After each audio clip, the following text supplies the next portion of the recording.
Vinod, it's a pleasure to have you back. Thank you. Great to be here. It's always very inspiring to talk to you because you had talked about earlier the black swans. You always invest in technology that are really disruptive and that are scalable. There's always a challenge for a startup, but they always want this advice from you. So when you look at the current scene, whether it's online education or clean technology or mobile consumer space, we always aspire to be unicorns, but not everybody could be a unicorn. So I don't know if it's a misnomer or not, but wanted your take on that. Look, when one is starting, it's hard to say whether it'll be successful or not. If it's assured success, then there would be no risk. If there was no risk, everybody would do it, and if everybody was doing it, it wouldn't be unique or innovative. So innovation fundamentally involves risk-taking, and risk-taking means failure. I like to say my willingness to fail is what gives me the ability to succeed, and too many people just are not willing to fail, so they don't try anything new.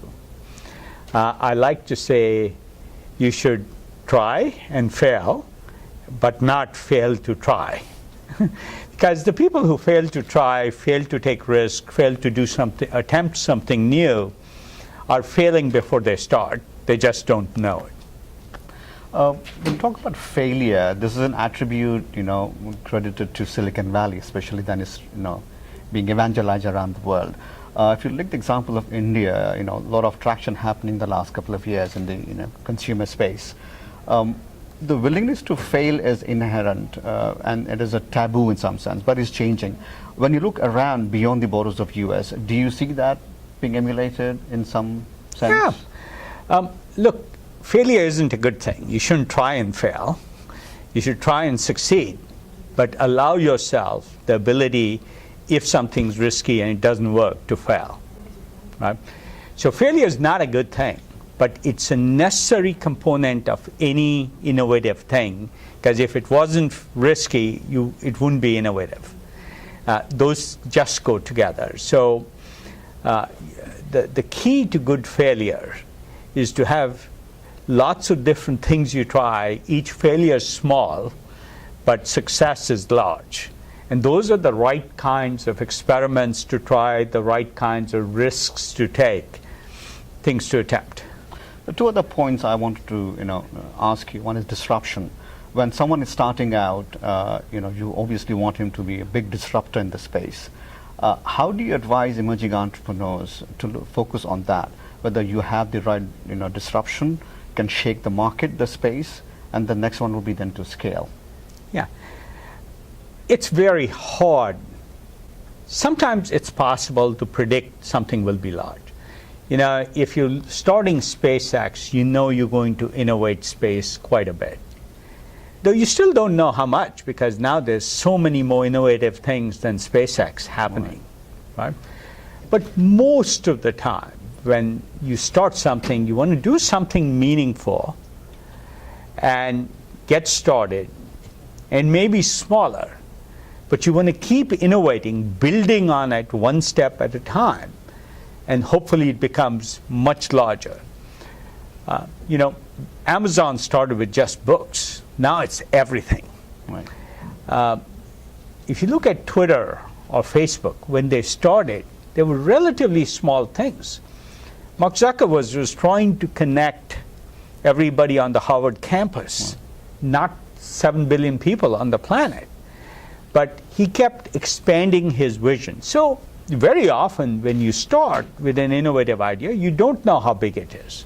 In fact, most of the really innovative ideas have been very hard to predict what's a large opportunity or a small opportunity. Most people thought Airbnb would be this very small, niche little opportunity that a few people would rent out their rooms and it'd be a nice little business. Now it's huge.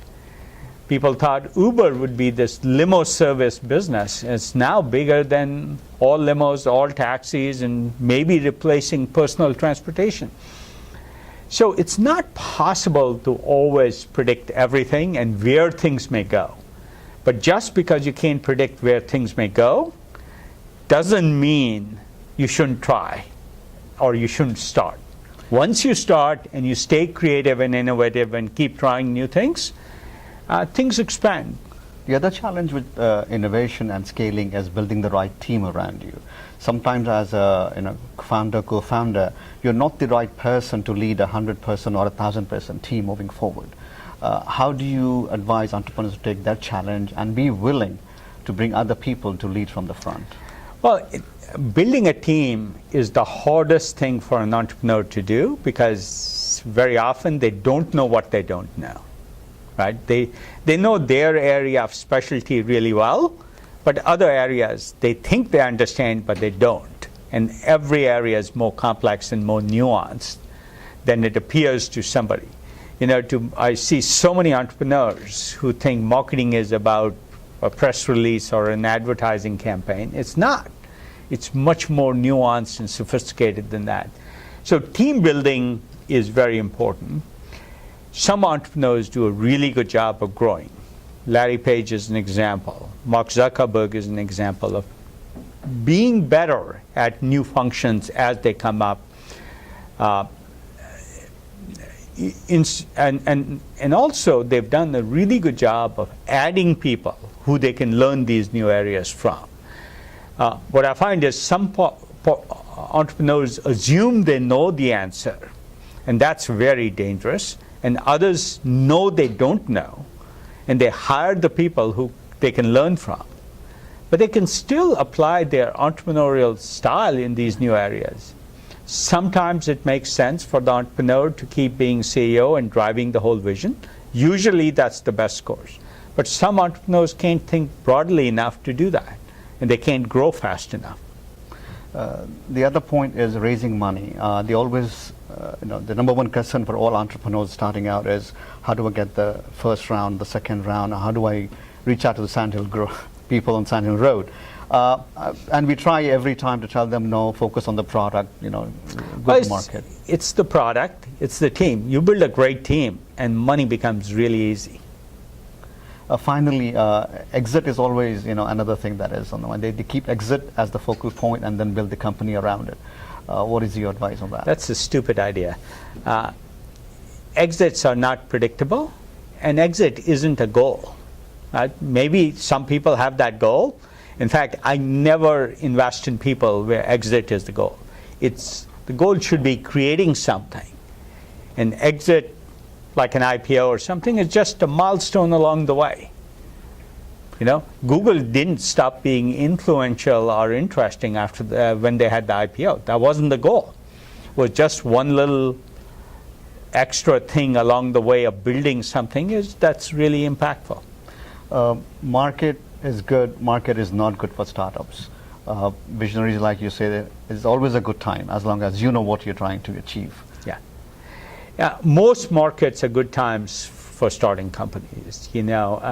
Different things become harder or easier depending upon the time. When the market is booming like today, fundraising is much easier, but recruiting a team is very hard. When the market is terrible, recruiting teams becomes much easier. So the risks change, what's hard changes. Some things become easier, some things becomes hard, but good entrepreneurs power through that. Like always, thank you. I appreciate it. Sure. Thanks.